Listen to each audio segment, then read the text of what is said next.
Okay, so 47% of subscribers said that I'll give this movie a C. Will it be that overwhelmingly average? Let's take a look at a clip.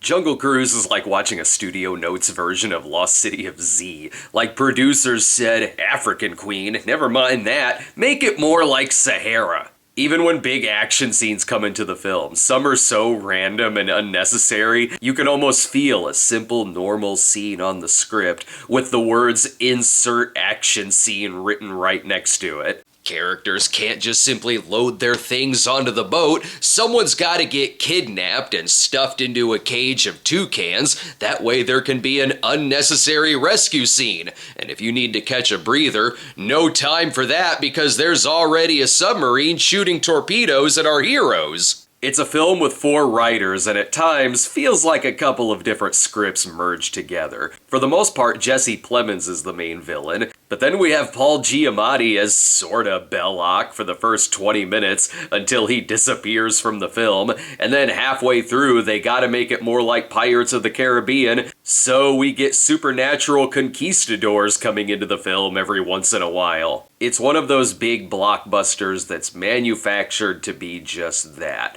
A blockbuster that wants you to see the budget in every frame of the film, with most everything else, like the story and characters, being very familiar and lifted from other movies. Dwayne Johnson and Emily Blunt play characters who are written exactly like you'd think they would be in a movie like this. They have that familiar sexual tension, and they argue just as you'd think they would argue. He wants to go left, but she wants to go right, and she demands that they go right even though he says they need to go left, so they end up going right. Gee, I wonder if they'll run into a waterfall. Characters are given backstories, but the movie stops dead for a giant exposition dump about 90 minutes in.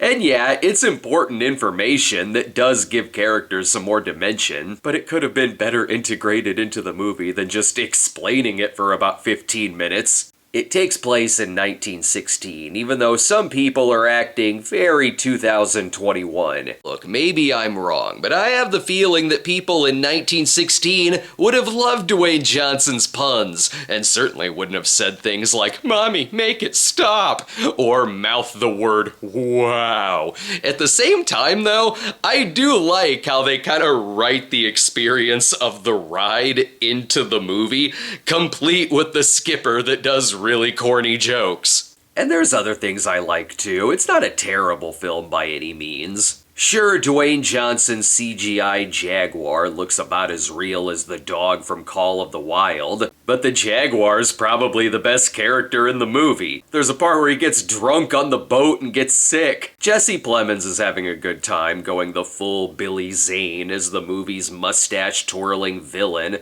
And while Edgar Ramirez and the Conquistadors are clearly trying to make this a modern Pirates of the Caribbean, I like their design, like being covered in bugs, or snakes crawling through his skin and out of the wounds on his face. And there is something funny about Jesse Plemons negotiating with a CGI snake and asking him, "Do we have a deal?" and the snake nodding in agreement. I do respect that this is certainly a throwback to big adventure films like Indiana Jones or Romancing the Stone or The Mummy or some of Disney's forgotten movies like Last Flight of Noah's Ark. But so much of it is so familiar and doesn't add much new, making it a very average film that looks and feels like an overblown big budget movie that underperforms. So yeah, you guessed correctly, I'll give it a C+.